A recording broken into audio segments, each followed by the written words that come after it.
नमस्कार दोस्तों, स्वागत है आप सबका हमारे हिंदी ज्ञान बोध चैनल पर। दोस्तों, हम 2000 प्रश्नोत्तरी की सीरीज़ कर रहे थे, जिस पे अब तक हमने 600 प्रश्नों के ऊपर मॉक टेस्ट लगा लिया था। तो आज हम 601 से 650 यानी आज 50 प्रश्नों के ऊपर मॉक टेस्ट करेंगे। तो चलिए आज का मॉक टेस्ट शुरू करते हैं बिना समय बर्बाद किए। प्रश्न है, माटी की मूर्तें किस लेखक की हैं?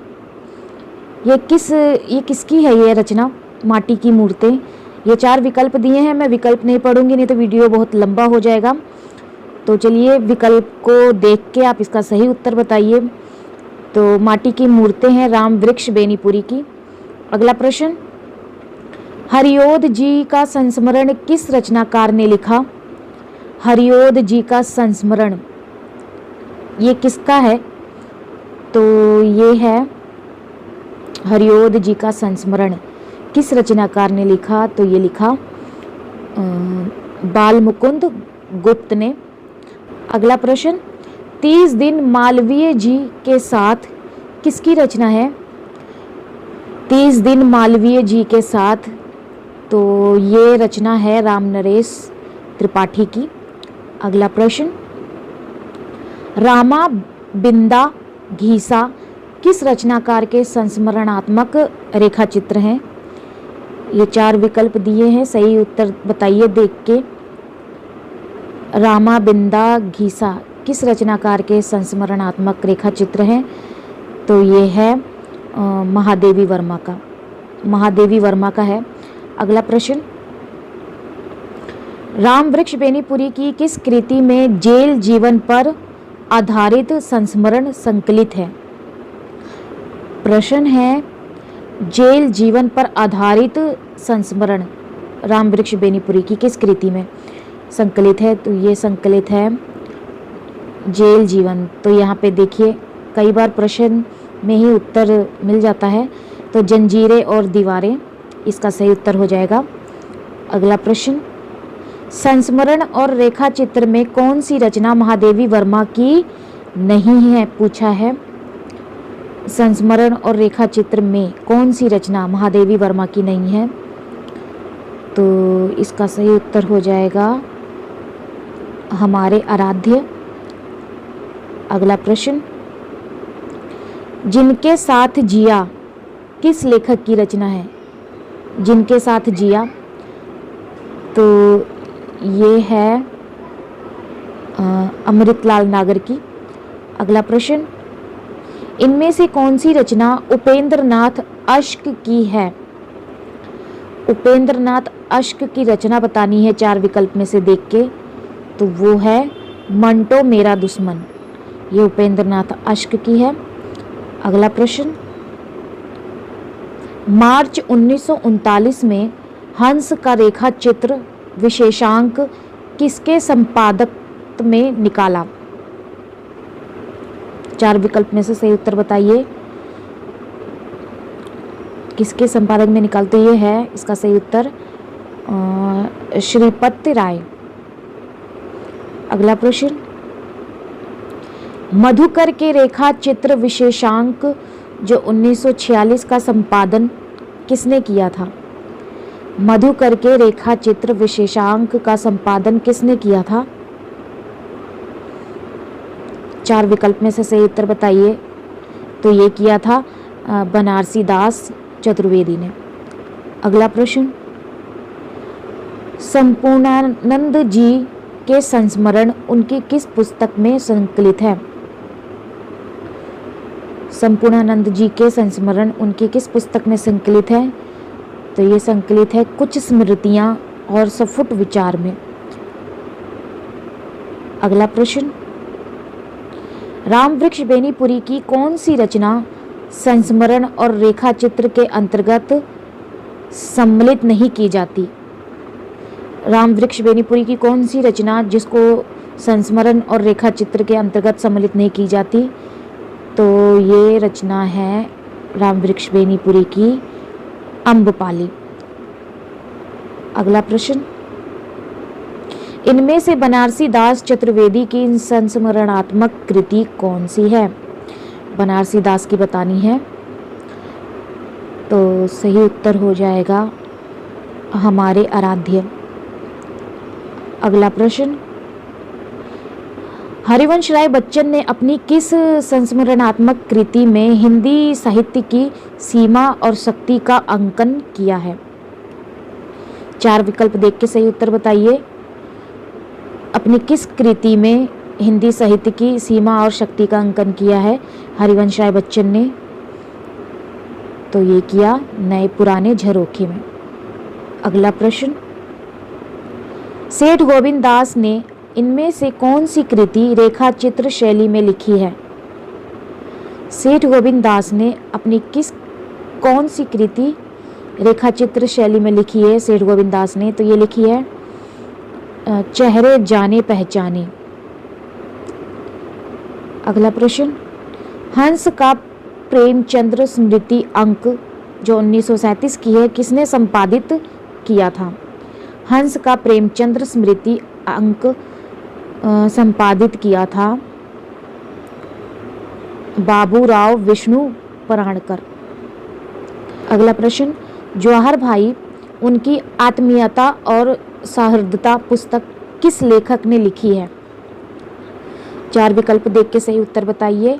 तो ये लिखी है इसका सही उत्तर हो जाएगा राय कृष्ण दास ने लिखी है। अगला प्रश्न,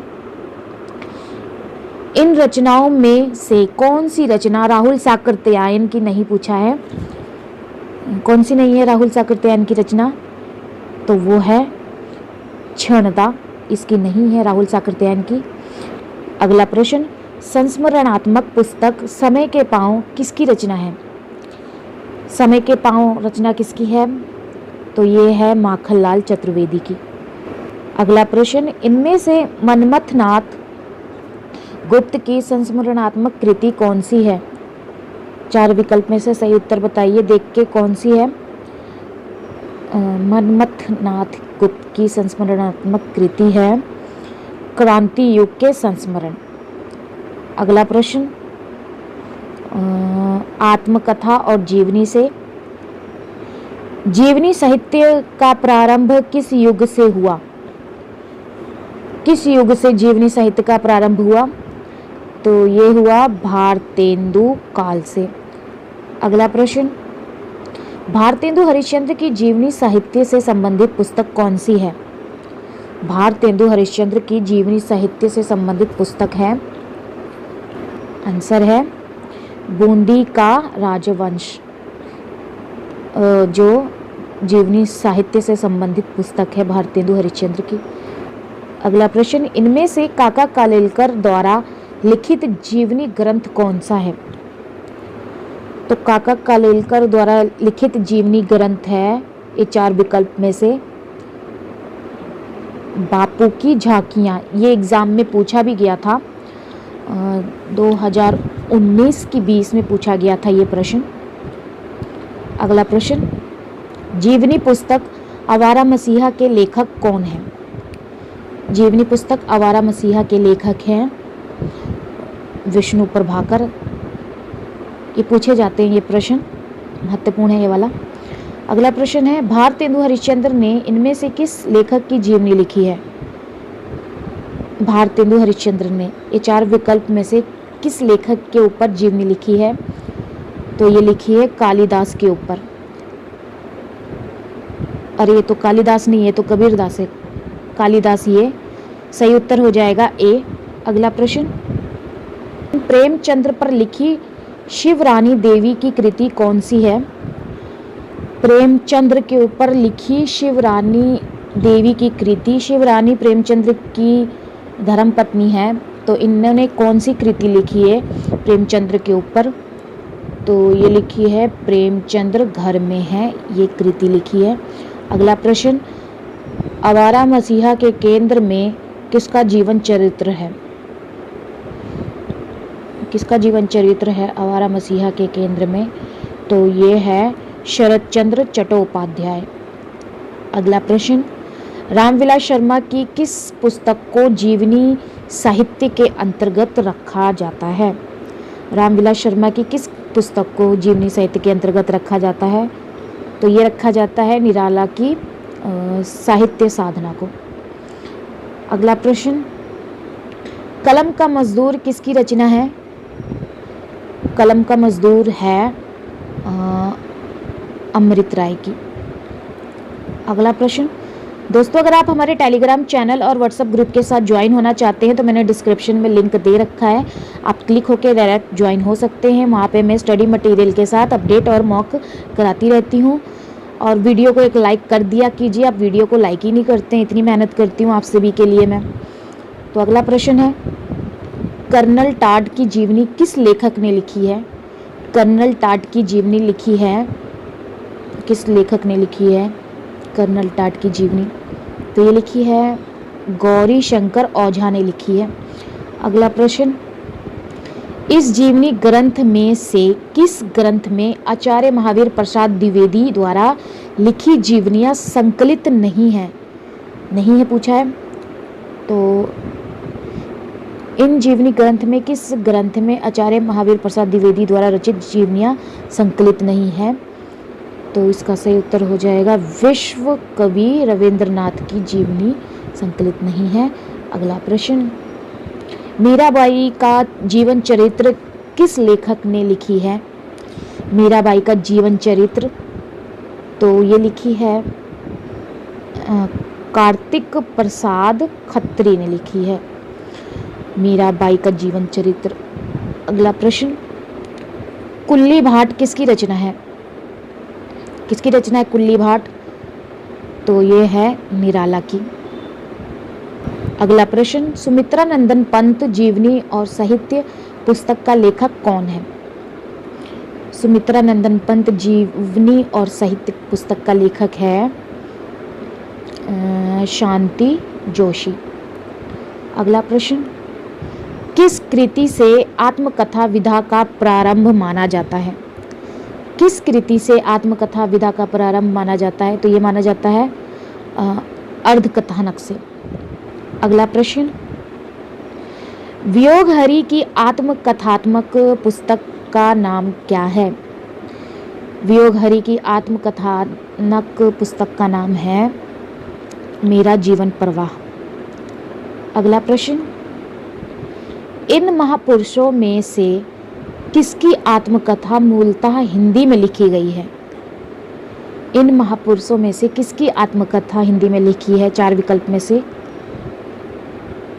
तो ये लिखी है डॉक्टर राजेंद्र प्रसाद की आत्मकथा हिंदी में लिखी है। अगला प्रश्न, सेठ गोविंद दास की जीवनी किस पुस्तक में निहित है? सेठ गोविंद दास की जीवनी है आत्मनिरीक्षण में। प्रश्न है, सेठ गोविंद दास की जीवनी किस पुस्तक में निहित है?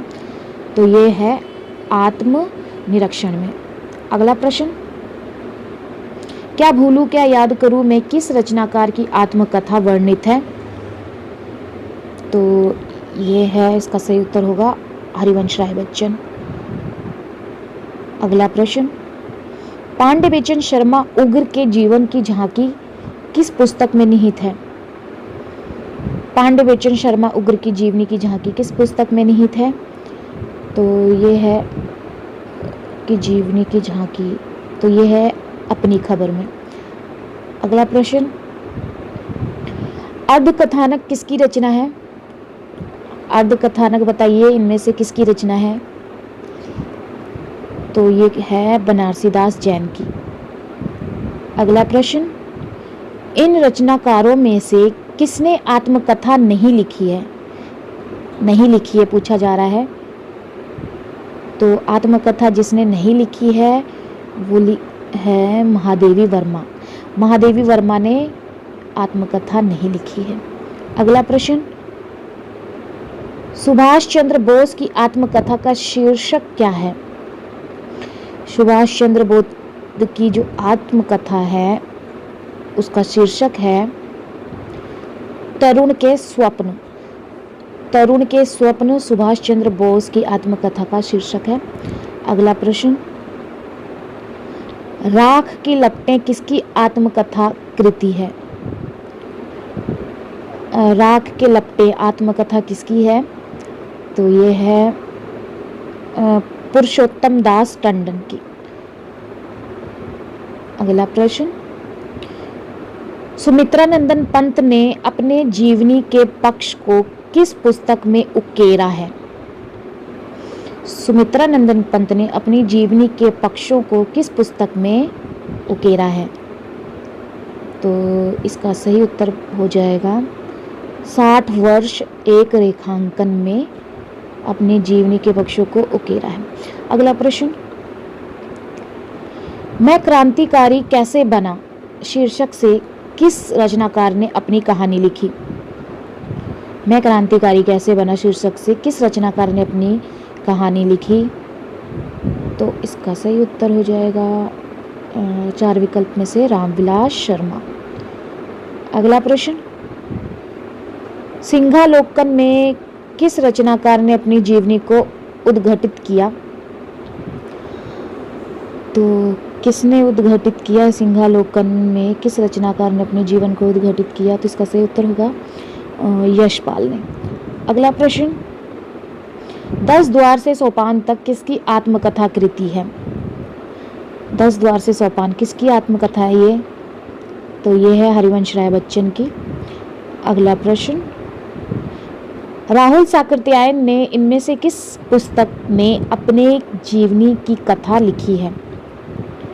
राहुल साकृत्यायन ने इनमें से किस पुस्तक में अपनी जीवनी की कथा लिखी है? तो ये लिखी है मेरी जीवन यात्रा में। अगला प्रश्न, यात्रा साहित्य से, और ये आखिरी प्रश्न है आज के वीडियो लेक्चर का। यात्रा वृत्त विषयक इनमें से कौन सी रचना भारतेंदु हरिश्चंद्र द्वारा नहीं लिखी है? यात्रा वृत्त विषयक इनमें से कौन सी रचना भारतेंदु हरिश्चंद्र द्वारा नहीं लिखी है? जो वो है ब्रज यात्रा। तो ये थे 50 प्रश्न। आपके कितने सही हुए मुझे कमेंट सेशन में कमेंट करके ज़रूर बताइए, और आज के वीडियो लेक्चर की फीडबैक कमेंट सेशन में कमेंट करके ज़रूर दीजिएगा। वीडियो को एक लाइक कर दीजिए। तो चलिए फिर मिलते हैं एक नए वीडियो में एक नए टॉपिक के साथ। धन्यवाद।